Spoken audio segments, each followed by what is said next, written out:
Let me paint a scene. You walk into the break room at work or meet up with friends. At home, you're attentive, supportive, emotionally connected. But once you're out with others, a different dynamic takes over. You laugh at harmless jokes about your spouse's forgetfulness. You roll your eyes when they're late. You retell a funny story at their expense. Even the spouse laughs, but there's a sting. Everyone else laughs too. But later, when you get home, you notice the tension, the quiet, that weight behind their eyes. What feels like playful ribbing feels like an attack to them because disrespect disguised as humor is still disrespect. Proverbs 12:18 says, "The words of the reckless pierce like swords, but the tongue of the wise brings healing." Your words, especially in public, carry more weight than you might think. They either build intimacy or break it down. In private, you may affirm them, but what are you teaching the world about your spouse? That their faults are laughing material, that their mistakes are entertaining stories, that you value them privately but okay with teasing them publicly. This sends a message to your spouse.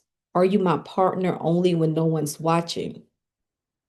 Pause and ask yourself, do I share details about our marriage in public just for a reaction? Do I laugh when others laugh at my spouse?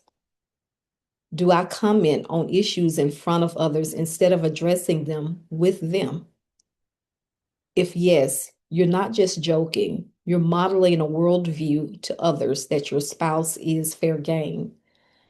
Let's change the narrative with actionable choices. Number one, think before you speak. If everything isn't going to build them up, don't say it. Praise publicly, correct privately. Instead of "he's so late again," try "one thing I love about him, how generous he is with his time for others." Three, make restoration moves. If you joked at their expense, don't let it linger. Go home and say, "I realized how that felt from your perspective. I'm sorry and I appreciate you." Ephesians 4:29 says, "Do not let any unwholesome talk come out of your mouths, but only what is helpful for building others up according to their needs."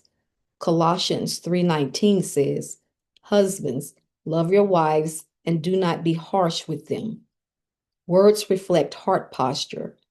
If you want to show public love, speak publicly in ways that reflect it. Because if you don't change it, your spouse will start feeling like a punchline. They'll withdraw for hidden pain has roots. And others begin to see your relationship as weak, even if it's strong at home. Why? Because words socialize your marriage. They share a story with the world about what's sacred and what isn't. It's easy to laugh at a story and say they deserved it. It's harder to stay silent and defend the one you love. But remember, what you don't say teaches as much as what you do.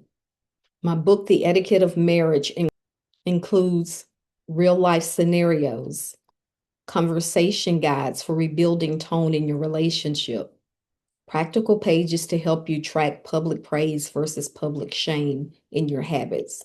This book isn't permission, it's transformation. If you want to change what your marriage says, not just what it feels, this book is for you. Grab The Etiquette of Marriage at jocelyndrake.com.